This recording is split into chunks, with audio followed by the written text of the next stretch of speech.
Bonjour Taureau, Magali, fille de Lune Tarot, j'espère que vous allez bien. Nous voici là pour aller voir vos énergies pour ce mois de décembre. Vous êtes le dernier tirage des mensuels que je fais. Et c'est assez étrange parce que ça veut dire que c'est fini pour moi pour l'année 2021. Pour les tirages mensuels, vous êtes le dernier de l'année 2021. Après, il faudra que je passe à janvier 2022. Vous vous rendez compte? Vous vous rendez compte? J'ai pas fait de choix. En général, ça vient vraiment, les tirages mensuels, comme ça veut. C'est que j'ai un signe qui me vient en tête et c'est comme ça que je commence. Voilà. Vous êtes le 12e. Allons voir Taureau, les énergies pour vous et ce mois de décembre. Il y aura une extension à ce tirage. Comme vous le savez, on vous met au centre du tirage et puis on fait différents domaines. Les amis, les amours, les ennuis, le travail, la famille et l'environnement. Si ça vous parle pendant ce tirage général, ce premier tirage, alors ça veut dire qu'on est bien connecté. Ça vaut le coup d'aller voir l'extension. Parce qu'il y a des éléments souvent pour vous guider encore mieux au niveau des énergies du mois. Mais ça, c'est si ça vous parle. Vous trouverez le lien dans la petite boîte juste en dessous. On va aller voir. On a ce 8 de coupe qui vient de se déployer. Quels sont les messages à transmettre? Il est là. Merci. Les amis, les amours, les ennuis, le travail, la famille et l'environnement, Taureau. Je disais donc, le 8 de coupe, c'est un peu en avoir plein la patate, en avoir ras la patate et se dire, faudrait que je fasse une pause là. Il y a beaucoup d'émotionnel dans ma vie, mais au final, est-ce que ça me convient vraiment? Ça fait beaucoup. Il y a beaucoup de choses, il y a un peu de combat entre soi et soi-même, parce qu'on voit bien tout ce qu'on a, et on a beaucoup, mais on n'a aussi pas assez, très étrangement. Donc on pose les choses là, pour aller chercher plus, chercher mieux, chercher encore. Faire une pause, en général, faire un break. Ouh. Et on a la carte du diable, j'adore parce que il est quand même très particulier. Alors moi j'adore cette carte. Je tiens à dire que la carte du diable, j'ai commencé le tarot à 14 ans et j'ai toujours pas travaillé là-dessus, mais dans beaucoup de tirages, c'était la carte qui me représentait. C'est la carte qui me représentait. C'est la première carte. Donc je sais très bien que le diable, ce sacré personnage, est une très bonne personne. D'accord? D'accord. Le diable, c'est vouloir arriver à ses fins. Le diable, c'est aussi avoir des comportements qui sont pas les meilleurs pour son propre bien-être. Ça parle de dépendance, ça parle de codépendance, ça parle d'essayer de trouver des solutions, pas forcément avec les meilleures méthodes, on dira. Et là, on a le sentiment qu'il y a quelque chose avec votre émotionnel qui vous attire autant que ça vous répulse, étrangement. Il y a quelque chose qui vous donne envie, mais j'ai l'impression que c'est... comment on appelle ça? Fuis-moi, je te suis-moi, je te fuis. Quelque chose comme une fuite en avant. Et votre côté aussi bien diable que démon, parce que celui-là, il est très réprobateur. Il dit, je ne pense pas qu'il faille faire ça, mais est-ce que je peux faire différemment? Je suis le diable, je suis la tentation, bon sang. Je cherche la facilité absolument, mais en même temps, je ne veux pas retomber dans les feux de l'enfer. Dis donc, Taureau, qu'est-ce qui se passe? 7 d'épée à l'envers, 4 de bâton à l'envers, la reine de coupe, roi de bâton à l'envers, 9 d'épée en même temps et as de denier. Ah ben quand même. En même temps, on a des cartes qui sont d'une... Alors, cet as de denier, c'est la stabilité absolue. C'est l'offre, c'est celle que j'appelle la graine. Quelque chose qui vous... Il y a quelque chose autour de vous qui vous fait envie, au point, j'ai presque envie de dire, de donner père et mère. Avec ce diable et ce 8 de coupe, l'as de denier, c'est la stabilité. C'est quelque chose qu'on a envie d'ancrer quelque part, que ce soit un projet professionnel, un projet de vie, un achat, une relation. C'est quelque chose sur lequel on veut travailler, où on sait qu'on a envie de s'y donner et de le voir se développer, grandir. Et je pense que ça, c'est quelque part autour de vous et étrangement, ça vous déstabilise au lieu de vous ancrer. Parce qu'on a alors, on a dans les amitiés avec ce 7 d'épée à l'envers, il y a des choses qui doivent être dites. Il y a des choses qui doivent sortir, il y a des choses qu'il faut faire différemment. Le 7 d'épée à l'envers, c'est tous vos amis ou vous-même qui ne veuillent pas changer certaines choses. Ah mais non, on parle pas de ça, ça va la mettre dans tous ses états. Ah mais non, il faut pas dire les choses comme ça parce que sinon... Et là, il y a tout qui vole en éclats. Là, il y a tout qui sort à la lumière. Il y a des vérités, il y a des ras-le-bol, il y a des choses qui sont passées sous silence depuis longtemps. Et là, il faut que ça sorte. Et quand ça sort, c'est bénéfique. Hein. C'est ça, il faut penser. Tout le monde est d'accord pour que ça sorte. Tout le monde est d'accord pour faire les choses différemment, même si c'est pas très confortable. Il faut quand même accepter que on n'est pas tous les mêmes points de vue et qu'on on peut pas enrober les gens ou les dire dans du coton en permanence. Et il y a aussi quelque chose de très... si jamais vos amis, dans vos amis, il y a quelque chose d'extra-conjugal, il y a l'envie de dire toute la vérité, rien que la vérité, et de dire, je vous le jure, c'est ce qui s'est passé. C'est un besoin de vérité et c'est un besoin de se réapproprier la communication avec les autres pour moi, le 7 d'épée à l'envers. Mais par contre, c'est pas confortable du tout. Hein. Ça peut vouloir dire qu'avec vos amis, il y a des choses que vous avez envie de dire ou qu'eux ont envie de dire et il y a un moment où ça va sortir parce que il faut que ça sorte, surtout avec ce 8 de coupe, on voit que vous en avez assez et que si ça a été tout le monde a fait l'autruche pendant un certain temps, vous êtes vraiment tenté de dire les choses comme elles sont. 4 de bâton à l'envers, dans les amours, que ce soit avec votre personne, votre partenaire, votre compagnon de vie, compagne de vie depuis longtemps, il y a quelque chose que vous voudriez voir plus construit. Et votre personne, elle est toujours en retard, elle est toujours, elle y est pas encore. Oui, d'accord, elle voudrait bien, mais après ça, elle va mettre d'autres priorités sur la construction de ce que vous estimez être des fondations. Et je pense que ça peut vous faire vous poser des questions. Parce que je vous disais, hein, cet as de denier, c'est l'engagement. Et je sais pas si c'est vous qui avez cette envie d'engagement et votre personne qui est pas encore très sûre ou pas encore très stable sur vos bases. Mais avec ce 8 de coupe, on voit très bien que pour vous, vous êtes en train de vous dire, là, ça passe ou ça casse. Dans l'immédiat, je serais assez tentée de te bousculer un peu et de te faire avancer à mon rythme.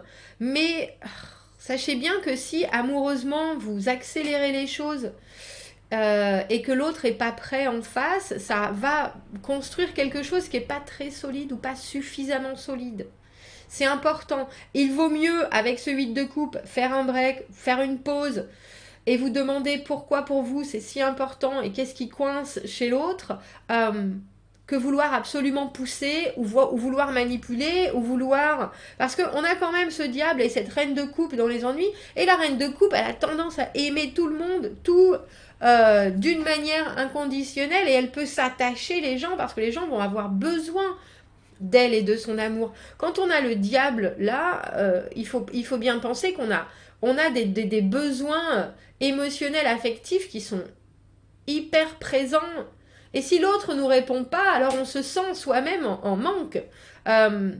Donc là, il peut y avoir pour vous besoin de vous demander pourquoi vous avez besoin de plus, ou alors pourquoi vous avez absolument besoin de vous attacher votre personne qui, on a le sentiment, est ailleurs, là, dans l'immédiat, que de construire ou de solidifier ce que vous avez déjà. Ça peut n'être que passager, Taureau.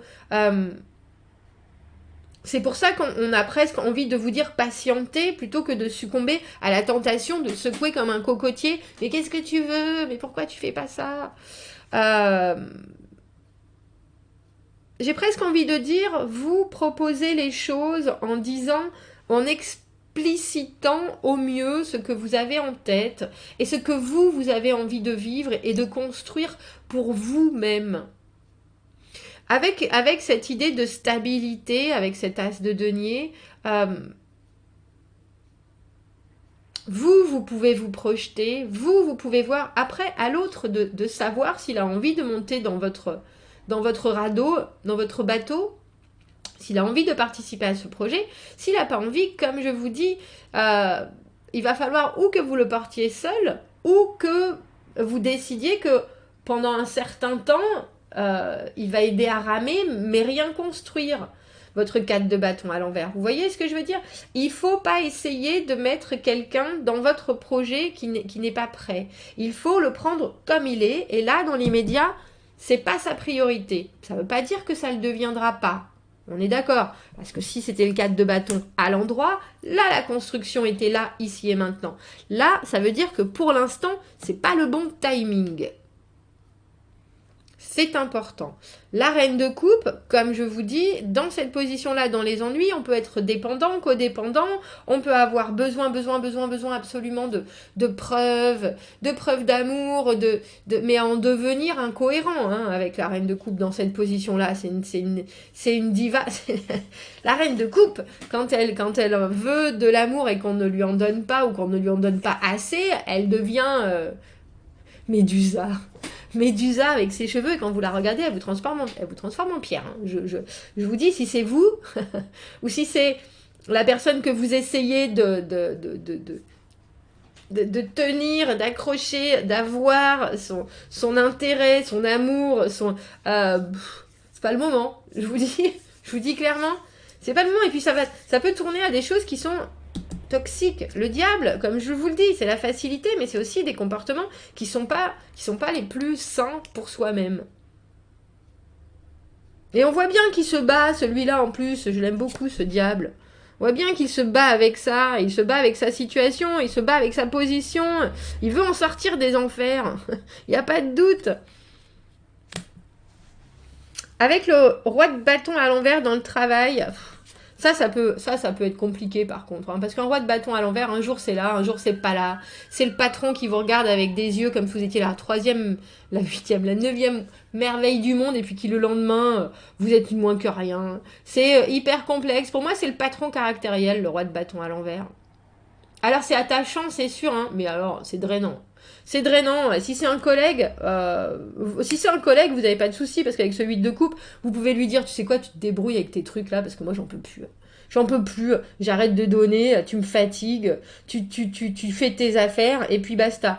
Professionnellement, le diable, c'est très très bon. C'est quelqu'un qui a l'ambition...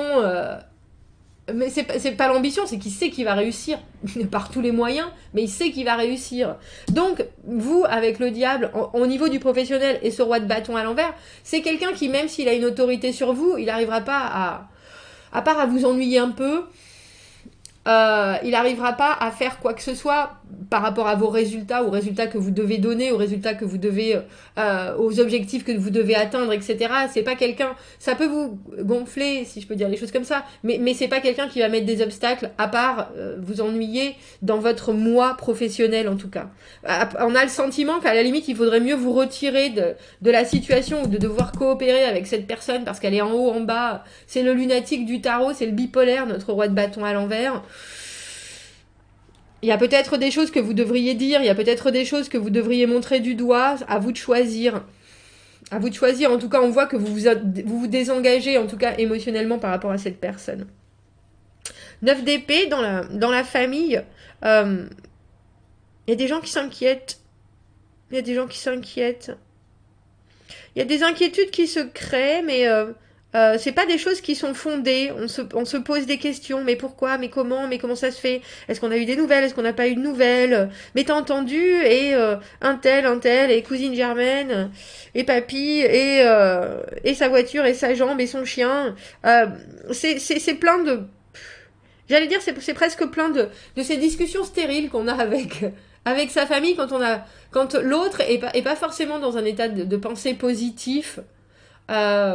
Et qu'il y a toutes les inquiétudes qui ressortent. Bah là, avec ce 8 de coupe, on voit que vous pouvez tout à fait rester assis comme ça, de marbre, et puis faire oui, et oui, je comprends, oui. Et puis ressortir de la conversation sans avoir absorbé une once de ce 9 d'épée, une once de cette inquiétude, parce que vous étiez en train de focaliser sur le repas du soir, et que vous n'avez pas les réponses de toute façon, parce que personne n'a les réponses au 9 d'épée. Hein. Le 9 d'épée, c'est des constructions mentales, c'est des inquiétudes, il n'y a pas de réponse, et là, on sent bien qu'il ne faut pas que faut pas que vous vous laissiez entraîner dans ces inquiétudes-là de votre famille, parce que ça peut vite devenir ça peut vite devenir lourd à porter, et puis vous, avec ce diable, on a le sentiment que vous pouvez faire éponge. Euh, et du coup, si l'autre elle a besoin d'un exutoire, si la personne avec ce 9 d'épée dans votre entourage familial a besoin de sortir toutes ses inquiétudes, si vous acceptez une fois et que vous prenez vraiment part à son mal-être, c'est quelqu'un qui va vous appeler non-stop, ou c'est quelqu'un qui va vouloir absolument se reposer sur vous, et ça, il faut pas le faire. Il faut pas l'accepter. Il faut avoir la faculté de dire ah ben non, là je suis occupée, demain je peux pas, j'ai piscine, non je peux pas aller chercher le chien chez le vétérinaire, faire tes courses, et tout ça parce que tu as une roue de crevée et que tu veux pas demander au voisin de la changer. Vous voyez ce que je veux dire? Sinon vous pouvez rentrer dans un espèce d'engrenage qui est pas forcément des plus positifs, qui est pas forcément des plus agréables, juste parce que cette personne s'inquiète. On a presque envie de dire avec cet as de denier, par rapport à votre environnement familial, trouvez-lui un nouveau hobby. Trouvez-lui quelque chose qui la fasse se concentrer sur une chose.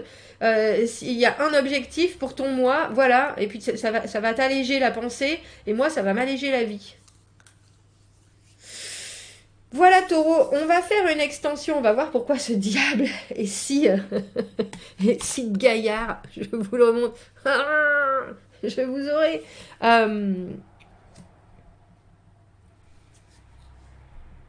Et on va voir pourquoi il y a confrontation entre rester et subir. J'ai presque l'impression que c'est ça. Partir ou subir. Si on se retrouve dans l'extension, vous trouverez le lien juste en dessous. Sinon, Taureau, je vous souhaite un très très très beau mois de décembre. Passez de très bonnes fêtes. Merci d'avoir été le dernier signe de mon année 2021. Et à très bientôt. Au revoir.